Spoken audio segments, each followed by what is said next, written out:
What is health? Well, you could say it's the absence of disease. But then if you say that, what is disease?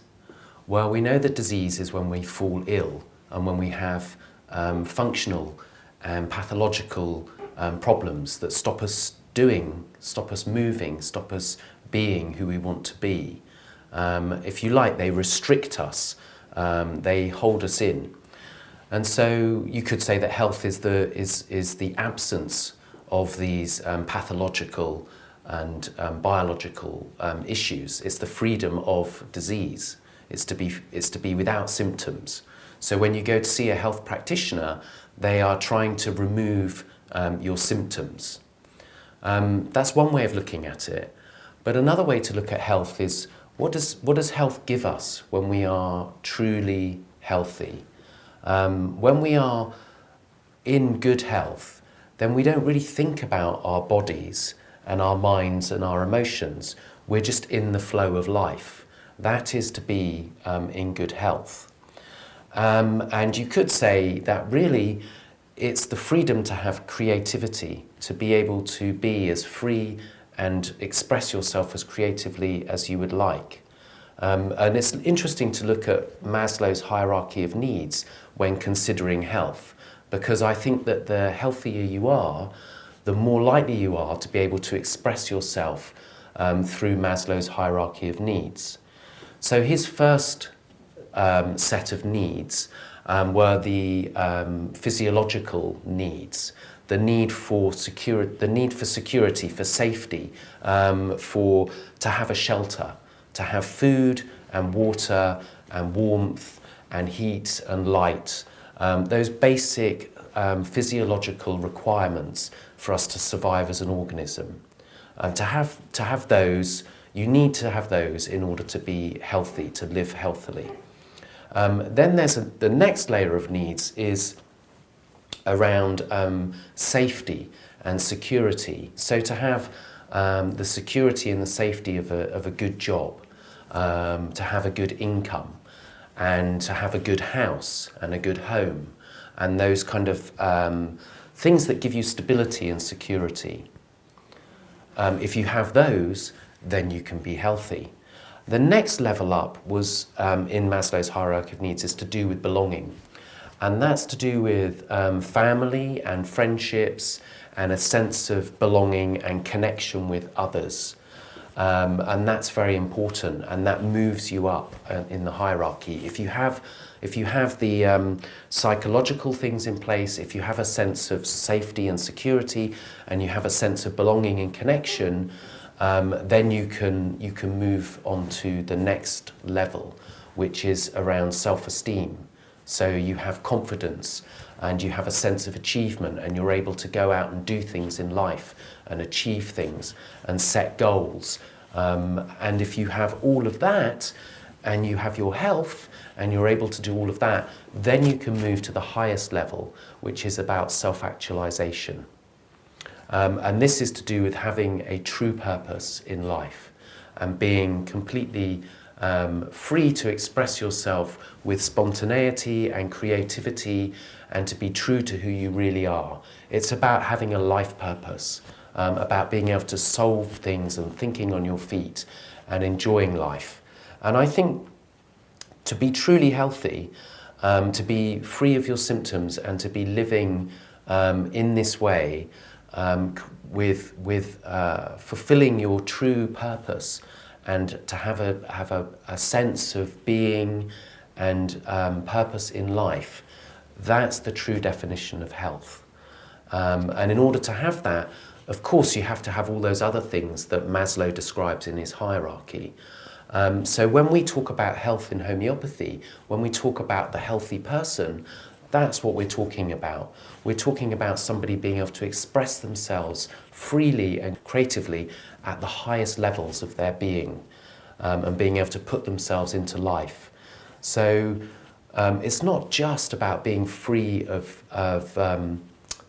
symptoms as we have come to know them, as they're talked about in society today. We're talking about a lot more than just physical pathology. We're talking a lot more than just coughs and rashes and achy knees and and respiratory problems or circulatory problems.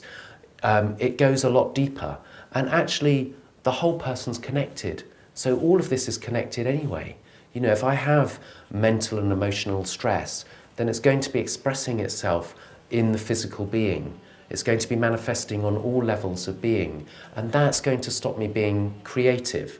So, and being free. So, you know, if I develop an achy knee and then that develops into arthritis and I'm unable to walk as much as I used to be able to, then sure, that's restricting me creatively and in a freedom sense. But so is waking up every morning and worrying about money or worrying about my job or having relationship issues. These are restricting my freedom and my creativity. And actually one is very likely to lead to the other. So for example, if I don't like going to work and I find work really difficult and it's unfulfilling and unenjoyable, then maybe I will start to develop a leg problem so I can't walk. So I'm no longer able to walk to work. This would be the body's way of sorting out an issue that I leave unchecked. And so this is what we're talking about when we're talking about health and disease and the way that the whole organism is connected. We are so intelligent, the body is so intelligent, it knows how to cure itself, how to look after itself. So if you don't look after the stress in your life, then your body will find ways to look after that stress for you, and it will manifest in your being, mentally, emotionally and physically, in different ways. We all know that if we cut ourselves, all we need to do is clean that cut, get the dirt out of it and look after it, and miraculously the body will heal that cut. We are removing the blockages, the dirt, the stress that's built up into the cut, and keeping it clean and free of bacteria and viruses so that the body can heal it. Well, it's exactly the same with mental and emotional illness and other more complicated physical illness. It's a build-up of blockages and stress that have happened to you over the duration of your lifetime. And if you don't look out and look after yourself, if you aren't aware of that, if you don't listen to the signs and symptoms that your body is giving you, then that stress will continue to build up until the body is screaming it at you through physical symptoms and you're no longer able to be as free and creative as you used to be. And so this is what we talk about in homeopathy when we're looking at health and disease and what it truly means to be healthy and what it means to be with disease. And at the end of the day, you know, we are all living with illness. We all have some level of disease, some level of restriction, some way that we're not expressing ourselves as freely and creatively as we would like to. It's manifesting at different levels in all of us. So we all do the best that we can to be healthy, but we are so empowered, we are so strong, we are so good at curing ourselves that we really need to take the time to look after ourselves better, to understand what disease is and what the signs and symptoms are that the body is giving us so that we can stay healthy, so we can live longer, so we can enjoy our lives and live to our true potential. And that's what being on planet Earth is about, you know, being able to express yourself creatively and have a fulfilling life and to give something back to friends and family and to have a fulfilling job and to do work that you enjoy.